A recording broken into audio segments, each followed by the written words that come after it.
ಅದ್ವೈತ್ ಅವನು ಏನ್ ಅನ್ಕೊಂಡಿದ್ದಾನೆ? ಕೊಲಾಬ್ರೇಷನ್ನ ಅನನ್ಯ ಹ್ಯಾಂಡಲ್ ಮಾಡ್ತಾಳೆ ಅಂತ ನಾನು ಹೇಳಿದ್ದೀನಿ.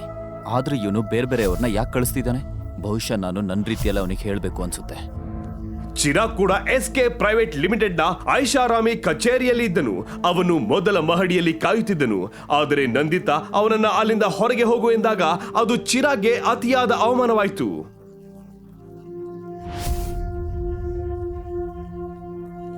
ಚಿರಾಗ್ ವಿಫಲವಾದ ಸುದ್ದಿ ಅದ್ವೈತ್ಗೆ ಹೇಳಿದಾಗ ಅವನ ಮುಖ ಕೋಪದಿಂದ ಕೆಂಪಾಯಿತು. ಅವನಿಗೆ ಏನ್ ಮಾಡಬೇಕು ತಿಳಿಲಿಲ್ಲ. ಮತ್ತು ಈಗ ಅವನ ಬಳಿ ಅನನ್ಯಗೆ ಕರೆ ಮಾಡುವುದನ್ನ ಬಿಟ್ಟರೆ ಬೇರೆ ದಾರಿ ಇರಲಿಲ್ಲ. ಇನ್ನೊಂದು ಕಡೆ ಅನನ್ಯ ತನ್ನ ತಾತನ ಜೊತೆ ಶಾಪಿಂಗ್ಗೆ ಹೋಗಿದ್ದಳು. ಆ ವೇಳೆ ಅವಳಿಗೆ ಫೋನ್ ಬಂತು. ಅದು ಅದ್ವೈತ್ನಿಂದ ಬಂದ ಕರೆ ಎಂದು ಅವಳು ನೋಡಿದಳು. ಅನನ್ಯ ಕರೆ ಸ್ವೀಕರಿಸಿ ಲೌಡ್ ಸ್ಪೀಕರ್ ನಲ್ಲಿ ಇಟ್ಟಳು.